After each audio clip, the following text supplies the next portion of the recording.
Okay, hi everybody. Let me see how the lighting is here. Let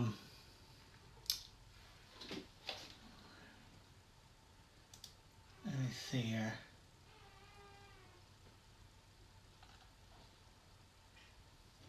Am I live?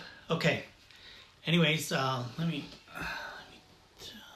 just turn on the light.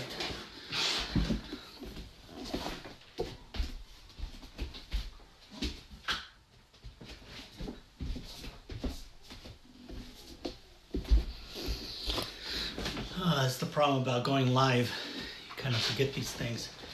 So, hi everybody. Welcome to our channel. Real quick here, we're going to be talking about the travel bubble that is happening between Australia and New Zealand. This is really big news. Also, if we have time, well, I'll also explain what my take on this is, what to expect, what we know, and if we have time, I'll talk about Wigglers, and how they got death threats because of managed isolation, and also the Lion King. So those are two other items that was in the news. But the big news is the travel bubble. And just to kind of give people a rundown.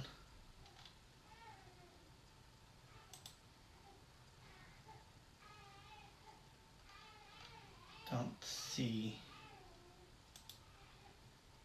Bear with me. It's one thing about doing live.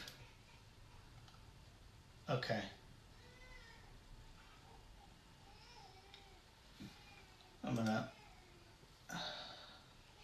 Okay. Sorry about that. This way I could see if anybody's commenting. And I could keep an eye on things. Okay. So, what's the big news out there? So, as some might know, and I noticed there's not that much information on YouTube about this travel bubble, and perhaps because nobody else is on YouTube and I'm just talking to myself, but I doubt it. There's definitely a big interest in this travel bubble between Australia and New Zealand. So, let me tell you what we know so far, and this is from New Zealand News. This is dated February 17, so just a few days ago today. Did I say February? March 17, 2021, and today is March 19, so just a few days ago. So it says the Tran-Tasman travel bubble is still at least 3 weeks away. Okay, and what is this bubble all about? Well, this is what we know, that approximately late April, they're going to allow people between Australia and New Zealand to travel freely without quarantine. Now, this is a big move because they've tried to do that last time. That was in a few months ago, like 9 months ago, and they hit like a snatch. Australia pulled back when they found out there was a case up in Northland, and then New Zealand kind of retaliated by stopped flying Air New Zealand to Sydney and Australia. So they kind of had a back and forth. It wasn't like they were both on the same page. But now events have changed, and this time it seems like it's for reals. And this is a big thing because several reasons, and I'll go into what's important for us is that it will open up more managed isolation rooms. Right now, it's really hard to get these rooms, and I see some people are online, and it's going to free up a lot of rooms. The other thing is the New Zealand economy is doing really poor. Actually, today is a year ago when Australia closed the border between New Zealand. Now, Australia is a big component when it comes to tourism to New Zealand, and so any kind of move like this is really good for New Zealand when it comes to generating some kind of revenue. So this is what we know about this travel bubble. We know that this is what they kind of expect what they're gonna do. Sorry, I'm getting a little sidetracked here. Seeing I'm watching and everybody has made any comments. So Stuff understands, this is the newspaper, that the cabinet met this week and they're talking about opening up the border. Now, what they're going to have is called these airports. There's called the green zone, the red zone, and it says green zones will be free and open traveling, while red zones will be travelers coming from else in the world to transit or quarantine. And this is talking about airports. So they're going to work that out. We know New Zealand is certainly going to have Auckland Airport, Christchurch, Queenstown, and Wellington. Those are going to be the airports that are going to be used, that they're going to be able to be part of this travel bubble. And Australia, they haven't released that. For the last couple months, they've only been one case from Australia that a person tested positive for COVID while they're in managed isolation. So as you could tell, sorry, I'm gonna have to, this is live, sorry, so I'm gonna have to, my mouth is getting dry. So that's a big deal. That means there's not that many cases that potentially could happen. There's not that many cases or people that have COVID coming to New Zealand.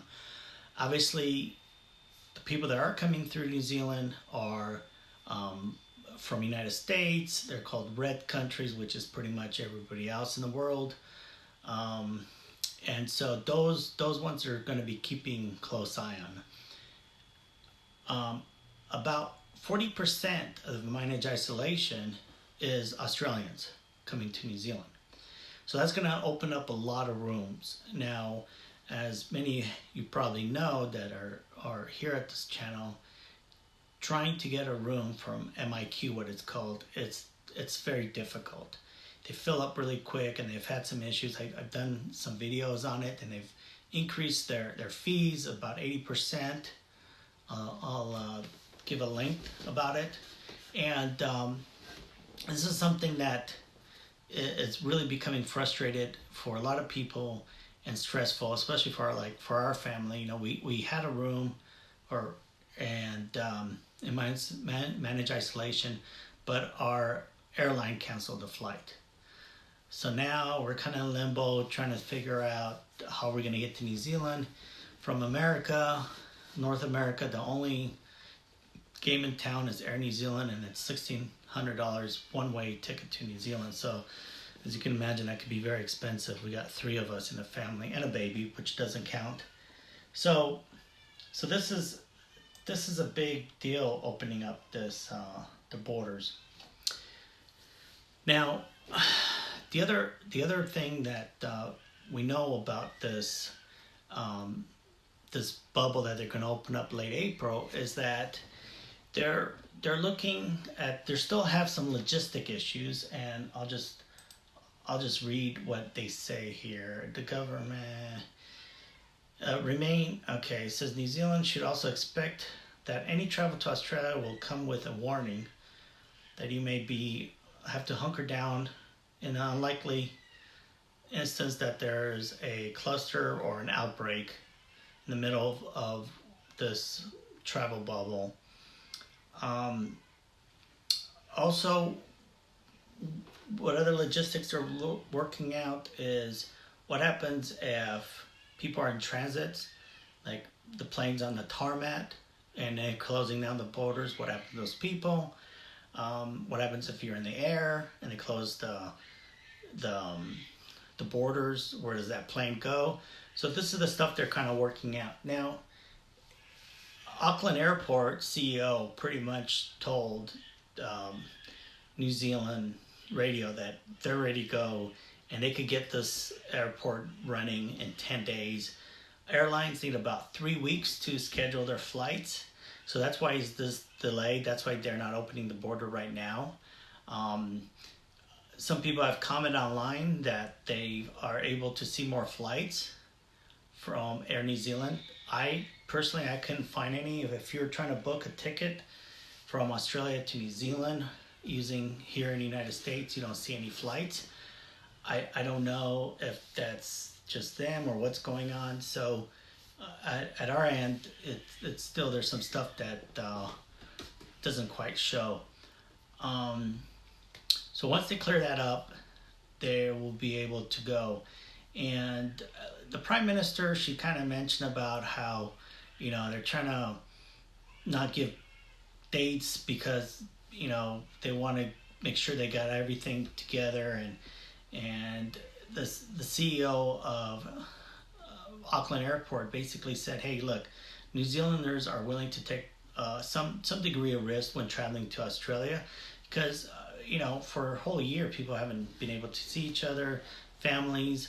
Some of the comments that I've seen online when this broke out, this news, is that people that are already having space and managed isolation, they're like talking about, well, should we cancel? What happens to us when we're in the middle of isolation? Do they let us go free? And this is some of the stuff that probably they're trying to figure out. People are now saying, well, we don't have to stay 90 days because one family was saying that they would have to pay $11,000. I would imagine that's Australian dollars for quarantine. So a lot of families, would greatly benefit from this. And why I think that this move is going to happen, there's a couple events that happened this week that really kind of changes the game for New Zealand. What's called their GDP numbers came out. Their gross domestic product is basically the report card of their economy, and has dropped 1%. Yet last quarter it was up 14%. So all this lockup, maybe it's having a negative effect on the economy. What happened in Auckland is there were a couple cases that came out in the community, and they shut down that whole city. They shut down for a whole week. The whole region was losing like $50 million a day when they were locked down. So I think the government is a little bit under pressure to get something done. So I don't think they're going to back up this time out of it. I think they're going to go through. So that's really good news. What the good news is on our end is that we're going to hopefully have more rooms available for us to book managed isolation. By the way, if you're new to this channel, please feel free to give it a thumbs up, subscribe. I'm going to be doing a couple videos probably every week until we go to New Zealand. We're planning to go in a few months, and just kind of give people updates of what's going on. The other issue is this country is hurting bad for tourism. The economy of New Zealand, about 9.3% of it is tourism, part of their GDP. So the whole country's kind of rigged for tourism. So Australia, which is only 3.5 hours away, the Australians love New Zealand, and I was like, I couldn't figure out why. It's like, why would everybody want to go from Australia to New Zealand? They actually pumped in last year, before COVID, they pumped in $3 billion. So here's Australia for you.